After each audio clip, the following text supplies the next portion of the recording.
Chapter 26. The Story Club is formed. Junior Avonlea found it hard to settle down to humdrum existence again. To Anne in particular, things seemed fearfully flat, stale, and unprofitable after the goblet of excitement she had been sipping for weeks. Could she go back to the former quiet pleasures of those faraway days before the concert? At first, as she told Diana, she did not really think she could. "I'm positively certain, Diana, that life can never be quite the same again as it was in those olden days," she said mournfully, as if referring to a period of at least 50 years back. "Perhaps after a while I'll get used to it, but I'm afraid concerts spoil people for everyday life. I suppose that is why Marilla disapproves of them. Marilla is such a sensible woman. It must be a great deal better to be sensible. But still, I don't believe I'd really want to be a sensible person, because they are so unromantic. Mrs. Lynde says there is no danger of my ever being one, but you can never tell. I feel just now that I may grow up to be sensible yet, but perhaps that is only because I'm tired. I simply couldn't sleep last night for ever so long. I just lay awake and imagined the concert over and over again. That's one splendid thing about such affairs. It's so lovely to look back to them." Eventually, however, Avonlea School slipped back into its old groove and took up its old interests. To be sure, the concert left traces. Ruby Gillis and Emma White, who had quarreled over a point of precedence in their platform seats, no longer sat at the same desk, and a promising friendship of 3 years was broken up. Josie Pye and Julia Bell did not speak for 3 months because Josie Pye had told Bessie Wright that Julia Bell's bow when she got up to recite made her think of a chicken jerking its head, and Bessie told Julia. None of the Sloanes would have any dealings with the Bells because the Bells had declared that the Sloanes had too much to do in the program, and the Sloanes had retorted that the Bells were not capable of doing the little they had to do properly.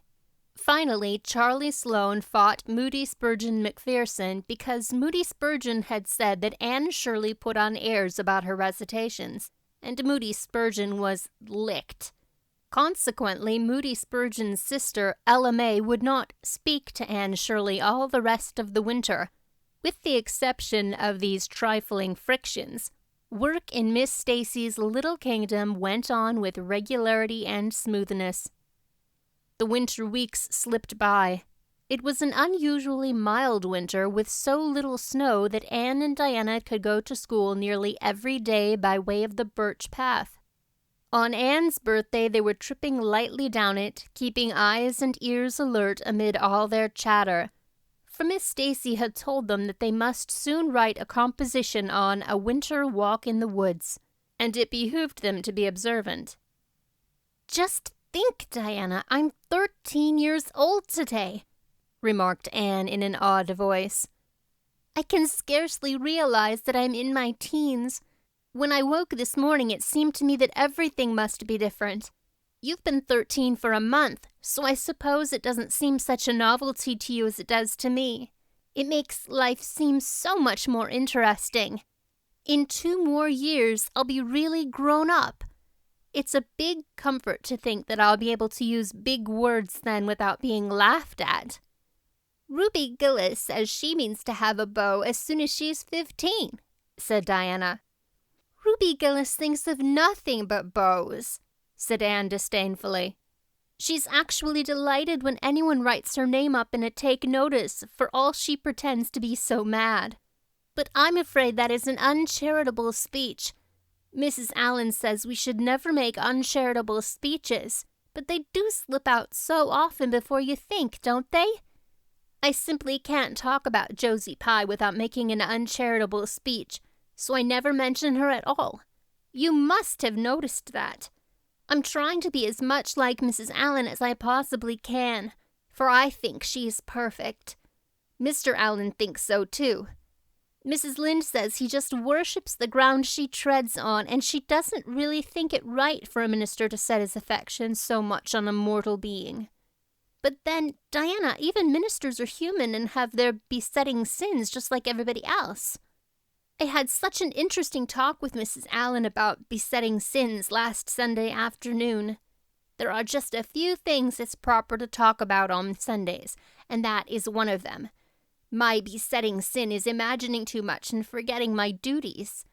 I'm striving very hard to overcome it, and now that I'm really 13, perhaps I'll get on better. In 4 more years, we'll be able to put our hair up, said Diana. Alice Bell is only 16, and she's wearing hers up. But I think that's ridiculous. I shall wait until I'm 17. If I had Alice Bell's crooked nose, said Anne decidedly, I wouldn't... But there, I won't say what I was going to because it was extremely uncharitable. Besides, I was comparing it with my own nose, and that's vanity. I'm afraid I think too much about my nose ever since I heard that compliment about it long ago. It really is a great comfort to me. Oh, Diana, look! There's a rabbit! That's something to remember for our woods composition. I really think the woods are just as lovely in winter as in summer. They're so white and still, as if they were asleep and dreaming pretty dreams. I won't mind writing that composition when its time comes, sighed Diana. I can manage to write about the woods, but the one we're to hand in on Monday is terrible. The idea of Miss Stacy telling us to write a story out of our own heads. Why, it's as easy as a wink, said Anne. It's easy for you because you have an imagination, retorted Diana. But what would you do if you had been born without one? I suppose you have your composition all done? Anne nodded, trying hard not to look virtuously complacent and failing miserably. I wrote it last Monday evening. It's called The Jealous Rival, or In Death Not Divided. I read it to Marilla and she said it was stuff and nonsense. Then I read it to Matthew and he said it was fine. That's the kind of critic I like. It's a sad, sweet story. I just cried like a child while I was writing it. It's about 2 beautiful maidens called Cordelia Montmorency and Geraldine Seymour, who lived in the same village and were devotedly attached to each other. Cordelia was a regal brunette with a coronet of midnight hair and duskly flashing eyes. Geraldine was a queenly blonde with hair like spun gold and velvety purple eyes. I never saw anybody with purple eyes, said Diana dubiously. Neither did I. I just imagined them. I wanted something out of the common. Geraldine had an alabaster brow, too. I found out what an alabaster brow is. That is one of the advantages of being 13. You know so much more than you did when you were only 12. Well, what became of Cordelia and Geraldine? Asked Diana, who was beginning to feel rather interested in their fate. They grew in beauty side by side until they were 16. Then Bertram DeVere came to their native village and fell in love with the fair Geraldine. He saved her life when her horse ran away with her in the carriage, and she fainted in his arms and he carried her home 3 miles. Because, you understand, the carriage was all smashed up. I found it rather hard to imagine the proposal because I had no experience to go by.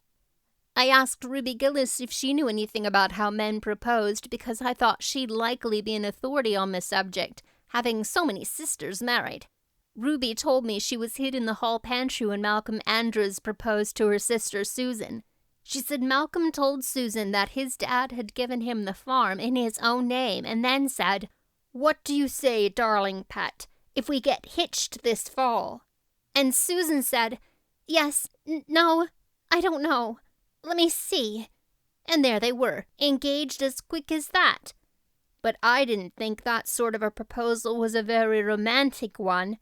So in the end, I had to imagine it out as well as I could. I made it very flowery and poetical, and Bertram went on his knees, although Ruby Gillis says it isn't done nowadays. Geraldine accepted him in a speech a page long. I can tell you I took a lot of trouble with that speech. I rewrote it 5 times, and I look upon it as my masterpiece. Bertram gave her a diamond ring and a ruby necklace and told her they would go to Europe for a wedding tour, for he was immensely wealthy. But then, alas, shadows began to darken over their path. Cordelia was secretly in love with Bertram herself, and when Geraldine told her about the engagement, she was simply furious, especially when she saw the necklace and the diamond ring. All her affection for Geraldine turned to bitter hate, and she vowed that she should never marry Bertram, but she pretended to be Geraldine's friend the same as ever. One evening they were standing on the bridge over a rushing, turbulent stream, and Cordelia, thinking they were alone, pushed Geraldine over the brink with a wild, mocking "ha, ha, ha." But Bertram saw it all, and he at once plunged into the current, exclaiming, "I will save thee, my peerless Geraldine!" But alas, he had forgotten he couldn't swim, and they were both drowned, clasped in each other's arms. Their bodies were washed ashore soon afterwards. They were buried in the one grave, and their funeral was most imposing, Diana. It's so much more romantic to end a story up with a funeral than a wedding. As for Cordelia, she went insane with remorse and was shut up in a lunatic asylum. I thought that was a poetical retribution for her crime. "How perfectly lovely," sighed Diana, who belonged to Matthew's school of critics. "I don't see how you can make up such thrilling things out of your own head, Anne. I wish my imagination was as good as yours." "It would be if you'd only cultivate it," said Anne cheeringly. "I've just thought of a plan, Diana. Let you and me have a story club all our own and write stories for practice. I'll help you along until you can do them by yourself. You ought to cultivate your imagination, you know. Miss Stacy says so. Only we must take the right way. I told her about the haunted wood, but she said we went the wrong way about it in that." This was how the story club came into existence. It was limited to Anne and Diana at first, but soon it was extended to include Jane Andrews and Ruby Gillis, and 1 or 2 others who felt that their imaginations needed cultivating. No boys were allowed in it, although Ruby Gillis opined that their omission would make it more exciting, and each member had to produce 1 story a week. "It's extremely interesting," Anne told Marilla. "Each girl has to read her story out loud, and then we talk it over. We're going to keep them all sacredly and have them to read to our descendants. We each write under a nom de plume. Mine is Rosamond Montmorency. All the girls do pretty well. Ruby Gillis is rather sentimental. She puts too much love-making into her stories, and you know too much is worse than too little. Jane never puts any because she says it makes her feel so silly when she had to read it out loud. Jane's stories are extremely sensible. Then Diana puts too many murders into hers. She says most of the time she doesn't know what to do with the people, so she kills them off to get rid of them. I mostly always have to tell them what to write about, but that isn't hard, for I've millions of ideas." "I think this story-writing business is the foolishest yet," scoffed Marilla. "You'll get a pack of nonsense into your heads and waste time that should be put on your lessons. Reading stories is bad enough, but writing them is worse." "But we're so careful to put a moral into them, Marilla," explained Anne. "I insist upon that. All the good people are rewarded and all the bad ones are suitably punished. I'm sure that must have a wholesome effect. The moral is the great thing. Mr. Allen says so. I read one of my stories to him and Mrs. Allen, and they both agreed that the moral was excellent. Only they laughed in the wrong places. I like it better when people cry. Jane and Ruby almost always cry when I come to the pathetic parts. Diana wrote her Aunt Josephine about our club, and her Aunt Josephine wrote back that we were to send her some of our stories. So we copied out 4 of our very best and sent them. Miss Josephine Barry wrote back that she had never read anything so amusing in her life. That kind of puzzled us because the stories were all very pathetic and almost everybody died. But I'm glad Miss Barry liked them. It shows our club is doing some good in the world. Mrs. Allen says that ought to be our object in everything. I do really try to make it my object, but I forget so often when I'm having fun. I hope I shall be a little like Mrs. Allen when I grow up. Do you think there is any prospect of it, Marilla? I shouldn't say there was a great deal, was Marilla's encouraging answer. I'm sure Mrs. Allen was never such a silly, forgetful little girl as you are. No, but she wasn't always as good as she is now either, said Anne seriously. She told me so herself. That is, she said she was a dreadful mischief when she was a girl and was always getting into scrapes. I felt so encouraged when I heard that. Is it very wicked of me, Marilla, to feel encouraged when I hear that other people have been bad and mischievous? Mrs. Lynde says it is. Mrs. Lynde says she always feels shocked when she hears of anyone ever having been naughty, no matter how small they were. Mrs. Lynde says she once heard a minister confess that when he was a boy he stole a strawberry tart out of his aunt's pantry, and she never had any respect for that minister again. Now, I wouldn't have felt that way. I'd have thought that it was real noble of him to confess it, and I'd have thought what an encouraging thing it would be for small boys nowadays, who do naughty things and are sorry for them, to know that perhaps they may grow up to be a minister in spite of it. That's how I'd feel, Marilla. The way I feel at present, Anne, said Marilla, is that it's high time you had those dishes washed. You've taken half an hour longer than you should with all your chattering. Learn to work first and talk afterwards.